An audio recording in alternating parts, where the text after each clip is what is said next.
let's continue on back to the different sellable elements. I want to exhaust this list until you don't have much more on this list. So it's intellectual property, strong management team, consistent, predictable revenue.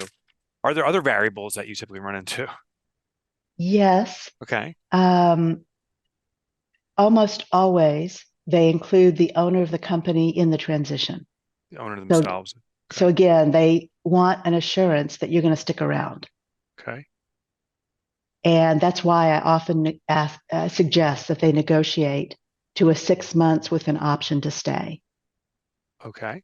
Instead of what the buyer will request is, I want you to stay for 2 years. And Right. it's a nightmare for the owner. It can be a nightmare. Okay. Yeah. Um, So that's another that's another asset. one. Yeah, Now you mentioned the customer list. Maybe that's part of IP or something like that. Is there other, or maybe there's physical assets. Are those also variables you consider? definitely. So Okay. physical assets for sure, although the buyer won't care about computer equipment. Yeah, that's sadly Right. discardable now, I Right. assume. Okay. So, but they will care if you have vehicles, if you have, if you own your office space. Like it's very common for business owners to buy a house Yeah. and operate out of the house. Yeah. Now, a smart business owner will buy the house personally and rent it to the business, Mm. but some business owners don't do that. Hmm. And so they buy vehicles and houses or offices, and that's part of their balance sheet. Hmm. So those are assets, and they can choose to sell them if the buyer wants them. Okay. So Um, physical assets.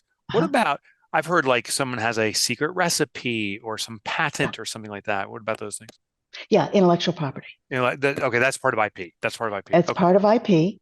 Yep. Um, and actually, I didn't finish my statement. I talked Oh, I'm about sorry. copy. No, no, that was a while back. I just lost my train of thought. Okay. Um, the copyright is part of intellectual property. So are trademarks Okay. and registered trademarks or service marks. So, for instance, I have a concept called the broken cookie effect, Okay. and I have the registered trademark for that. Okay. So, basically, what that buys me is if somebody else uses it, I can send a cease and desist letter, Gotcha.